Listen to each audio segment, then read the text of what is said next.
Hello aspirants, welcome to our channel way to get hope. நம்ம இன்னைக்கு March 4ஆம் தேதியிலேருந்து 6ஆம் தேதி வரைக்கும் நடந்த நடப்பு நிகழ்வுகளை தான் பார்க்க போகிறோம். ஃபர்ஸ்ட் கொஷின், எல்லையோர காவல் படையின் முதல் பெண் ஸ்னைப்பர் வீராங்கனை யார்? ஆப்ஷன் பார்க்கலாம். காஞ்சன் தேவி, அக்ஷதா கிருஷ்ணமூர்த்தி, கீதிகா கவுல், சுமன் குமாரி. இதற்கான ஆன்சர் சுமன் குமாரி. இவங்களை தான் எல்லையோர காவல் படையின் ஸ்னைப்பர் வீராங்கனையாக முதன்முறையாக இந்திய வரலாறுலே இவங்களை அப்பாயிண்ட் பண்ணியிருக்காங்க. இந்த பார்டர் செக்யூரிட்டி ஃபோர்ஸ் எல்லை பாதுகாப்பு படை எப்போ நம்ம தொடங்கணும்னா 1965. இந்த சுமன் குமாரி அவர்கள் என்ன பண்ணாங்கன்னா 8 வாரத்துக்கு ஸ்னைப்பர் கோர்ஸை எடுத்துக்கிட்டாங்க. எங்கன்னா central school of weapon and tactics. இதுக்கப்புறம் தான் இவங்களை இந்த எல்லையோர காவல் படையின் ஸ்னைப்பர் வீராங்கனையாக நியமிக்கப்பட்டார், தேர்வாகியிருக்காங்க. காஞ்சன் தேவி யாருன்னா இந்திய வனவியல் ஆராய்ச்சி மற்றும் கல்வி சபையின் முதல் பெண் தலைமை இயக்குனர். அக்ஷதா கிருஷ்ணமூர்த்தி அவர்கள் யாருன்னா நாசாவுடன் செவ்வாய் கிரகத்தில் ரோவரை இயக்கிய முதல் பெண்மணி. நெக்ஸ்ட், கீதிகா கவுல் என்றவங்க யாருன்னா சியாச்சின் கிளேசியரில் இருக்கக்கூடிய இராணுவ பள்ளியின் முதல் பெண் மருத்துவ அதிகாரி. நெக்ஸ்ட் கொஸ்டின், உள்நாட்டில் தயாரிக்கப்பட்ட முதல் ஹைட்ரஜன் மின்னார் பகுப்பு எங்கு நிறுவப்பட்டுள்ளது? ஆப்ஷன் பார்க்கலாம். காசிரா, லாகூர், டெல்லி, பனவாலி. இதற்கான ஆன்சர் காசிரா. இது எங்கே இருக்குன்னா குஜராத்தில் இருக்குது. இங்கே தான் வைப்ரண்ட் குஜராத்தோட 10வது எடிஷன் நடந்திருக்கு. அப்போ தான் குஜராத்தின் முதலமைச்சரான பூபேந்திர பட்டேல் அவர்கள் இதை அனௌன்ஸ் பண்ணியிருக்காங்க, ஹைட்ரஜன் ப்ரொடக்ஷன் பண்ணணுன்ட்டுன்னு. 2030க்குள்ளே 3 மில்லியன் மெட்ரிக் டன் பெர் ஹேனத்துக்குள்ளே வருஷத்தில் தயாரிக்கணும், ப்ரொடக்ஷன் பண்ணணும் அப்படின்னு சொல்லியிருக்காங்க. இதுக்காக எவ்வளோ அலோகேட் பண்ணியிருக்காங்கன்னா 2 லட்சம் ஹெக்டர் லேண்டை அலோகேட் பண்ணியிருக்காங்க, 2 லட்சம் கோடி அலோகேட் பண்ணியிருக்காங்க இந்த ஹைட்ரஜன் ப்ரொடக்ஷன் ப்ராஜெக்டுக்காக. கொச்சினில் இந்தியாவிலே முதல் முறையாக ஹைட்ரஜன் எரிபொருள் படகு சேவையானது தொடங்கப்பட்டது. விசாகப்பட்டினத்தில் நாட்டில் மிகப்பெரிய பசுமை ஹைட்ரஜன் ஆலை தொடங்கப்பட்டது. தூத்துக்குடியில் நாட்டின் முதல் பசுமை ஹைட்ரஜன் ஹப் துறைமுகமானது தொடங்கப்பட்டது. நெக்ஸ்ட் கொஸ்டின், பாராளுமன்ற பாதுகாப்பு தலைவராக நியமனம் செய்யப்பட்டுள்ளவர் யார்? ஆப்ஷன் பார்க்கலாம். சுமீர் ஷா, சஞ்சய் குமார் ஜெயின், அனுராக் அகர்வால், உபேந்திர திவாலி. இதற்கான answer Anurag Agarwal. Parliamentary security, head of parliamentary செக்யூரிட்டிக்கு இவங்களை தேர்ந்தெடுக்கப்பட்டிருக்காங்க, அனுராக் அகர்வால் அவர்கள். சுமீர் ஷா யாருன்னா பிபிசியின் தலைவர். சஞ்சய் குமார் ஜெயின் யாருன்னா ஐஆர்சிடிசியின் தலைவர்.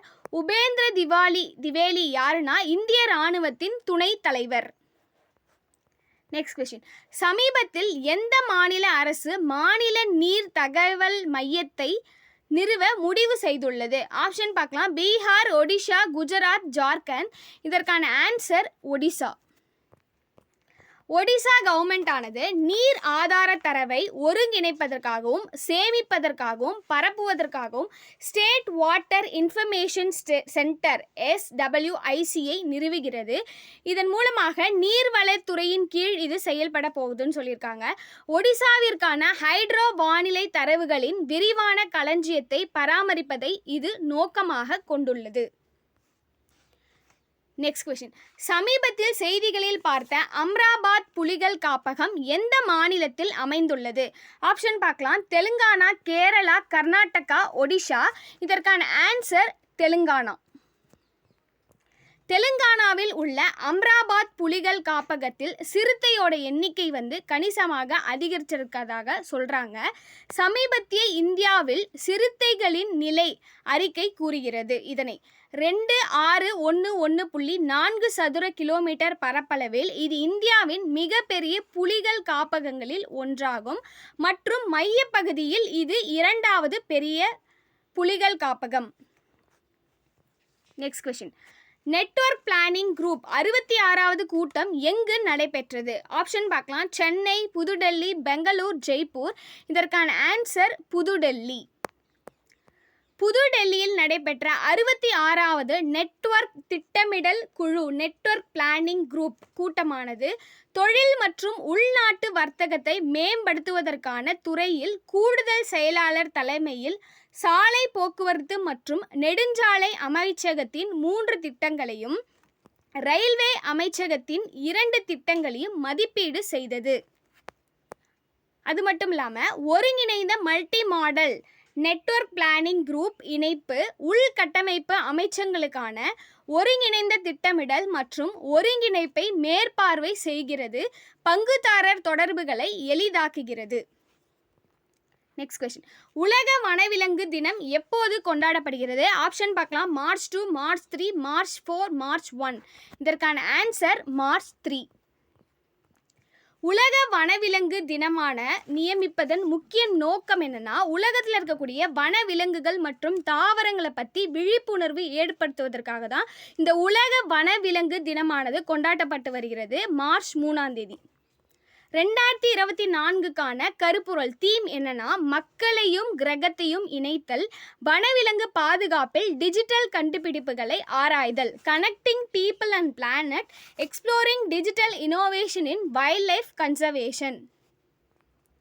நெக்ஸ்ட் கொஸ்டின், எந்த நாடுகளுக்கு இடையே கடல்சார் பயிற்சியான சமுத்திர லக்ஷ்மனானது நடைபெற்றது? ஆப்ஷன் பார்க்கலாம். India Malaysia, India England, India Russia, இவை எதுவும் இல்லை. ஆன்சர் பார்த்தீங்கன்னா இந்தியா மற்றும் மலேசியா. இந்தியாவுக்கும் மலேசியாவுக்கும் இடையில் நடக்கப்பட்ட ஜாயிண்ட் நேவி எக்ஸசைஸ் தான் இந்த சமுத்திர லக்ஷ்மனா 2024. இது எங்கே நடந்துச்சுன்னா வைசாக்ல தான் நடந்திருக்கு.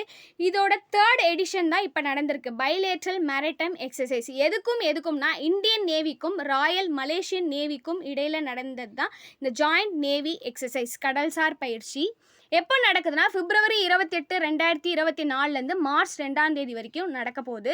இந்த பயிற்சியோட நோக்கம் என்னென்னா, இந்தியா மற்றும் மலேசியா அரசு கடற்படைகளுக்கு இடையிலான உறவுகளை வலுப்படுத்துவதும் மற்றும் ஒருங்கிணைப்பை மேம்படுத்துவதற்காகவும் இந்த பயிற்சியானது நடக்க போகுது. நெக்ஸ்ட் கொஸ்டின், சப்சர் கட் மகா உற்சவ் கொண்டாடப்பட்டது எந்த ஸ்டேட்லன்னு பார்த்தீங்கன்னா, ஆப்ஷன் பார்க்கலாம். ஜம்மு, மணிப்பூர், மிசோரம், சிக்கிம். இதற்கான ஆன்சர் மிசோரம். சப்சர் கட் மஹோ உற்சவ் எப்போ நடக்க போகுதுன்னா மார்ச் 1, 2024 அன்று கொண்டாடப்பட்டது. எங்கன்னா மிசோரமில் தான் இது கொண்டாடப்பட்டது. இது மிசோரமில் இருக்கக்கூடிய பழங்குடியினரால் கொண்டாடப்படுகிற ஒரு ஃபெஸ்டிவல். இதை வசந்த விழா போல் இவங்க கொண்டாடுறாங்க. இது எப்போ கொண்டாடுவாங்க வழக்கமாகனா மார்ச் மாதத்தில் தான் கொண்டாடுவாங்க. எவ்ரி இயர்லேயும் மார்ச் மந்தில் இந்த விழாவானது கொண்டாடுவாங்க. ஜூம் சாகுபடி, அதாவது slash and burn cultivation, shifting cultivation அப்படின்னு சொல்லுவோம். இது இந்த சாகுபடி முடிந்த பிறகு இந்த திருவிழாவானது கொண்டாடப்படுகிறது. நெக்ஸ்ட் கொஸ்டின் பார்க்கலாம். சூரியனை விழுங்கும் ஸ்வாலோவிங் த சன் என்ற புத்தகத்தின் ஆசிரியர் யார்? ஆப்ஷன் பார்க்கலாம். லக்ஷ்மிகாந்த் உதாஸ், லக்ஷ்மி பூரி, லக்ஷி ராவ், ரோமா சௌத்ரி. இதற்கான ஆன்சர் லக்ஷ்மி பூரி. ஐக்கிய நாடுகள் சபையின் முன்னாள் உதவி பொது செயலாளரான லக்ஷ்மி முர்தேஸ்வர் பூரி தனது முதல் புத்தகமான சூரியனை விழுங்கும் ஸ்வாலோவிங் த சன் புத்தகத்தை வெளியிட்டார். மகாராஷ்டிராவில் வளர்ந்து வரும் மால்தி என்ற இளம்பெண் சூரியனை விழுங்கும் சுதந்திர இயக்கத்தின் உற்சாகத்தில் சிக்கிக் கொண்ட கதையை இது சொல்கிறது. இந்தியாவின் சுதந்திர போராட்டத்தின் போது வாழ்ந்த மால்தி என்ற துணிச்சலான இளம்பெண்ணை பற்றி ஒரு சக்தி வாய்ந்த கதை தான் இந்த ஸ்வாலோவிங் த சன் என்ற புத்தகம்.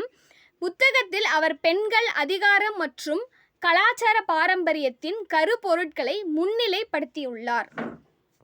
நெக்ஸ்ட் கொஸ்டின், 5 கோடி ஆயுஷ்மான் கார்டுகளை உருவாக்கிய நாட்டின் முதல் மாநிலம் எது? ஆப்ஷன் பார்க்கலாம். உத்தரப்பிரதேசம், மத்திய பிரதேசம், உத்தரகாண்ட், மணிப்பூர். இதற்கான ஆன்சர் உத்தரப்பிரதேசம். 5 கோடி ஆயுஷ்மான் கார்டுகளை தயாரித்த நாட்டிலேயே இந்தியாவிலே முதல் மாநிலமாக உருவாக்கியது எந்த மாநிலம்னா உத்தரப்பிரதேசம். ஆயுஷ்மான் பாரத் யோஜனா திட்டம் அமல்படுத்த பிறகு மாநிலத்தில் மார்ச் 2024 வரை 5,17,920 ஆயுஷ்மான் கார்டுகள் பதிவு செய்யப்பட்டுள்ளன. நெக்ஸ்ட் கொஸ்டின், பண்டைய குழந்தைகளின் புதைக்குழு ஏன்ஷியன்ட் சில்ட்ரன் பரியல் சைட் எங்கு கண்டுபிடிக்கப்பட்டது? ஆப்ஷன் பார்க்கலாம். தமிழ்நாடு, கொல்கத்தா, உத்தரப்பிரதேசம், இவை எதுவும் இல்லை. இதற்கான ஆன்சர் தமிழ்நாடு. சமீபத்தில் தமிழ்நாட்டில் ஒரு பழமையான குழந்தைகள் கல்லறை கண்டுபிடிக்கப்பட்டுள்ளது. இந்த கல்லறை கற்காலத்தை சேர்ந்தது அப்படின்னு சொல்கிறாங்க. ஸ்டோனேஜ் காலத்தை சேர்ந்த கல்லறை. குழந்தைகளின் கல்லறை. தமிழ்நாட்டில் சென்னை பல்கலைக்கழக பேராசிரியர்கள் தமிழ்நாட்டின் செங்கல்பட்டில் குழந்தைகள் கல்லறையை கண்டுபிடித்தனர். குழந்தைகள் கல்லறையை கண்டுபிடித்தாங்க. இது கிட்டத்தட்ட 2500 ஆண்டுகள் பழமையான புதிய கற்காலம் என்றும் கூறப்படுகிறது. இது கிமு 3000 முதல் கிபி 3000 வரை என்றும் கூறப்படுகிறது. Next question. யார்ஸ் ஏவுகணை சமீபத்தில் செய்திகளில் பார்த்தது கண்டம் விட்டு கண்டம் பாயும் ஏவுகணை எந்த நாடு உருவாக்கியது? ஆப்ஷன் பார்க்கலாம். ரஷ்யா, சீனா, இஸ்ரேல், இந்தியா. இதற்கான ஆன்சர் ரஷ்யா. RS-24 யார்ஸ் கண்டம் விட்டு கண்டம் பாயும் அணு ஆயுத ஏவுகணையான RS-24 வெற்றிகரமான சோதனை செய்யப்பட்டதை ரஷ்யாவின் பாதுகாப்பு அமைச்சகம் உறுதிப்படுத்தியுள்ளது. ரஷ்யாவால் உருவாக்கப்பட்ட இந்த யார்ஸ் என்பது ஒரு தெர்மோ நியூக்ளியர் ஆயுதம் கொண்ட ICBM ஆகும். இது 12,000 கிலோமீட்டர் வரம்பு மற்றும் 11,000 கிலோமீட்டர் தொலைவில் உள்ள இலக்குகளை தாக்கும் திறன் கொண்டது. Next question. சமீபத்தில் செய்திகளில் பார்த்த அதித்தி திட்டம் எந்த துறையுடன் தொடர்புடையது? ஆப்ஷன் பார்க்கலாம். பாதுகாப்புத்துறை, சுகாதாரத்துறை, கல்வித்துறை, நிதித்துறை. இதற்கான ஆன்சர் பாதுகாப்புத்துறை, டிஃபென்ஸ். பாதுகாப்புத்துறை மந்திரி ஸ்ரீ ராஜ்நாத் சிங் அவர்கள் 2023 to 2024 முதல் 2025 to 2026 வரை 750 கோடியை ஒதுக்கி புதுடெல்லியில் மார்ச் 4, 2024 அன்னைக்கு இந்த அதித்தி திட்டத்துடன் கூடிய புதுமையான தொழில்நுட்பங்களின் ஆக்டிங் டெவலப்மெண்ட் ஆஃப் இனோவேட்டிவ் டெக்னாலஜியை தொடங்கியுள்ளார். இது டிஃபென்ஸில் ஒரு இனோவேஷனை ப்ரொமோட் பண்ணுறதுக்காக இந்த திட்டமானது தொடங்கப்பட்டிருக்கு.